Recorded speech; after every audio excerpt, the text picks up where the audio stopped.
We recreated a scene from Ghostbusters, which is one of my very favorite movies, so it was a lot of fun, and here's how we made it.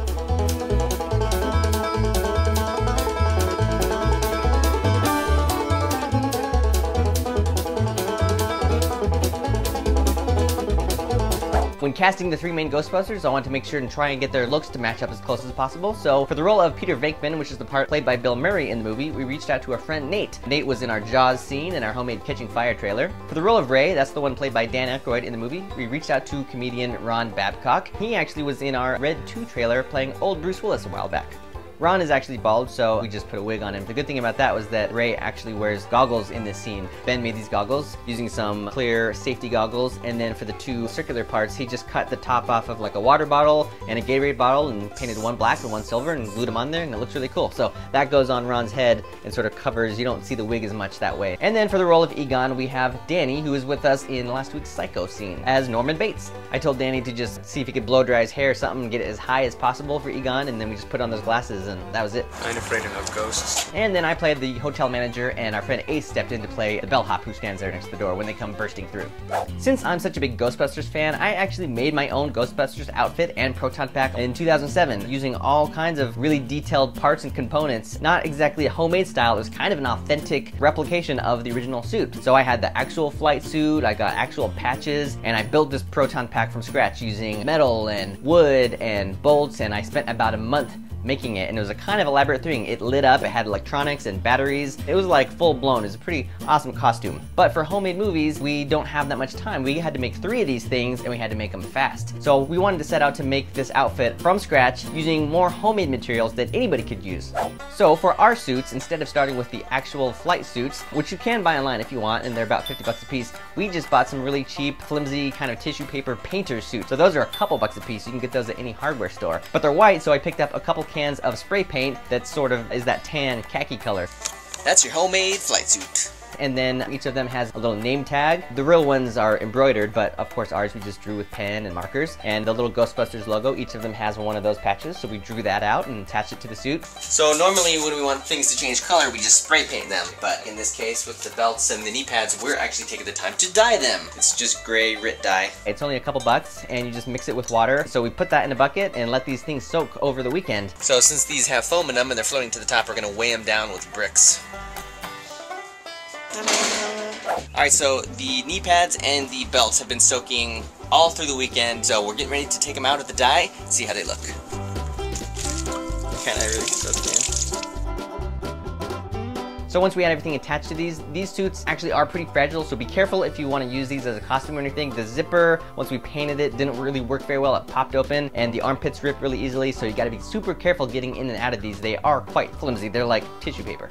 Alright, so the proton packs, these are very important. Ben made these 3 things. He created a base of cardboard. He went to the 99-cent store and got a lot of Tupperwares and used a lot of lids. The round piece, that is the cyclotron, actually is the same exact piece that we got at the 99-cent store that was the jaw in our Ninja Turtles outfits. He used ketchup and mustard bottles, he used a empty Pop-Tarts box, some straws, whatever it took to kind of get the basic shapes. He painted it all black, and then there's some silver stuff, there's some little knobs and things, there's some little wires on there, so we just used some rope and some string, painted the rope blue, red, yellow, made the different colored wires. There's kind of a computer ribbon on there, so he just used some party streamers and painted them and drew some lines on there. Instead of being attached to a full frame like the real ones are, we just put straps directly into the box, and Ben made it so that they could be adjustable, so once the actor's wearing it, you can kind of clip it into the right place and it stays in place. This is called the Hero. So anytime you make multiples and one of them's like the best quality one, it's the Hero.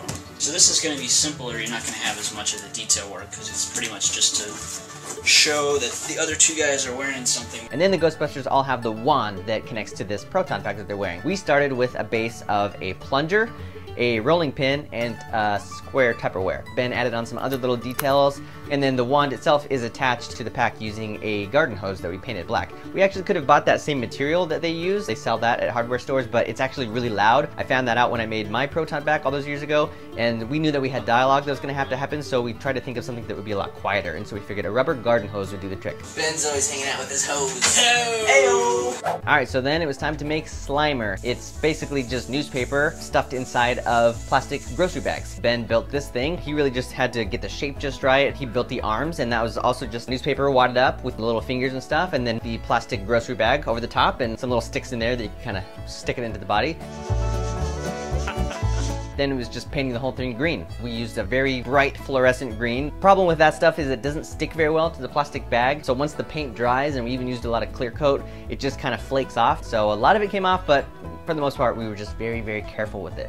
And then his mouth is just drawn and glued on there, as well as the eyes. So shooting with Slimer was a lot of fun. We just attached him to the ceiling fan, happened to be right where we needed it, in the middle of the room, and then sort of draped the ropes and the streams over the top of him and kind of wound it around and had him coming down the sides. We wanted to have his arms flailing around, so we used some fishing string attached to his arms, so that when we're getting those close-ups of him, we just pull on the arms and they go flailing around, and he just kind of shakes all around, and we just flash a flashlight and flicker the light. When they're lowering him with their streams, we actually just looped some fishing string through a wire, and at the right moment, we're shaking everything and we're flashing lights, and we just lower him really slowly so that you can see that he's descending.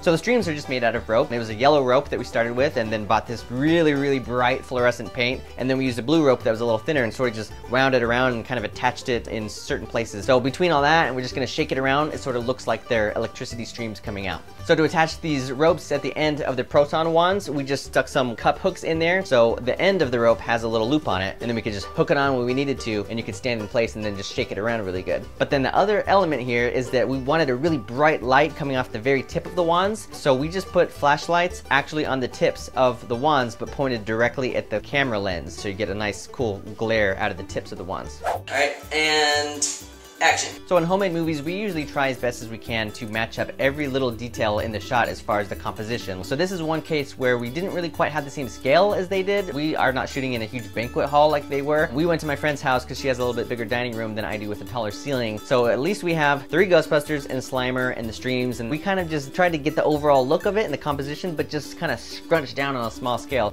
So after we got all those wide shots in my friend's big dining room, we kind of just came back to my house to do some of the insert shots. So that's just some of the close-ups of the people with their streams, and so we just flickered the flashlights, and Bosco's standing up at the ceiling like waving the stream so it looks like it's wiggling around. For those close-ups, we weren't exactly sure what we wanted to do for the look of the wands because there's a lot of electricity and sparks. We found this little feather that kind of moved around in a cool way, and we thought that has sort of a look of like sparks, and if you shine a light on it, it looks really cool. We actually did a lot of the shots with Egon using the little feather puff thing, but once we painted it orange, it sort of lost some of its fluff and it looked a little bit weird. Bankman, shorten your stream, I don't want my face burned off. So we ended up trying a different way, which was just going back to the trick of attaching a flashlight that points right at the camera. So we did a whole pass with those, and that ended up looking a lot better. Bankman, shorten your stream, I don't want my face burned off.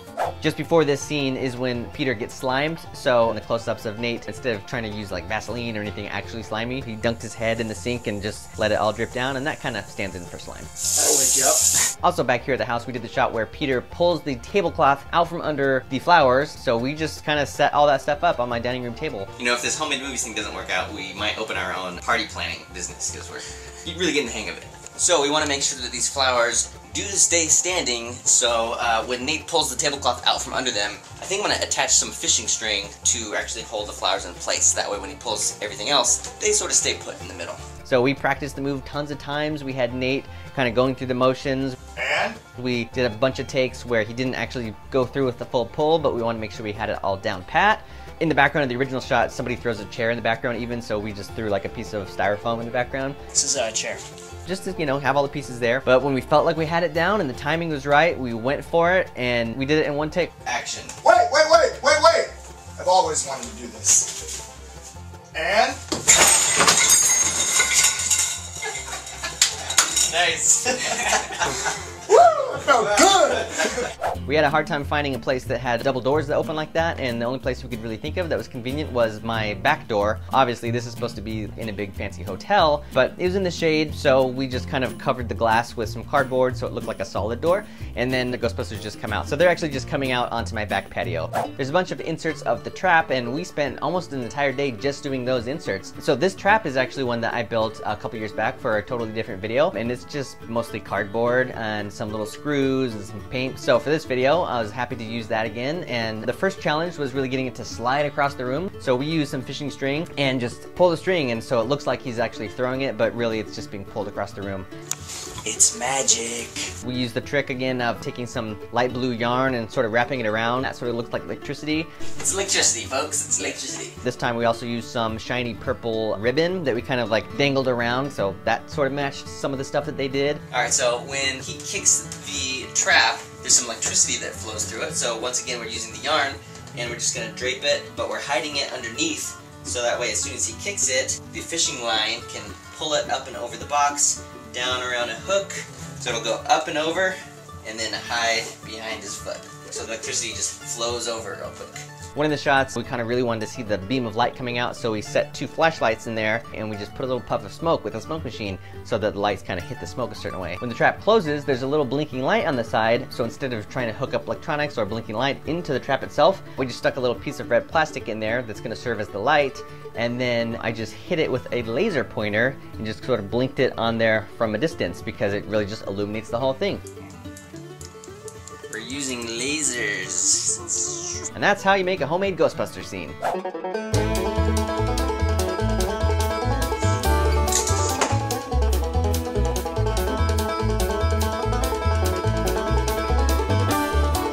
am I gonna call? That Ghostbuster over there.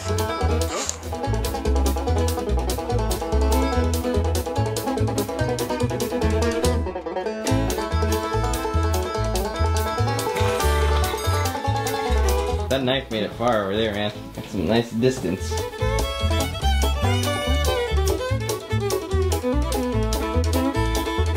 Oh man. Alright, there's a hole in our bucket, apparently. I've always wanted to be Harold Ramis. I've always wanted to be J.J. Abrams. Warning, unlicensed nuclear accelerator. Pay no attention to the fact that this bucket says pee on it. That was for something unrelated. Well, it was a lot of fun making this homemade Ghostbusters scene. It's been a favorite movie of mine since childhood. Let me know if you have any other questions on how we made it. And stay tuned to Cinefix for more homemade movies. Now where'd that slammer go? I ain't afraid of no ghosts. Ah! A ghost!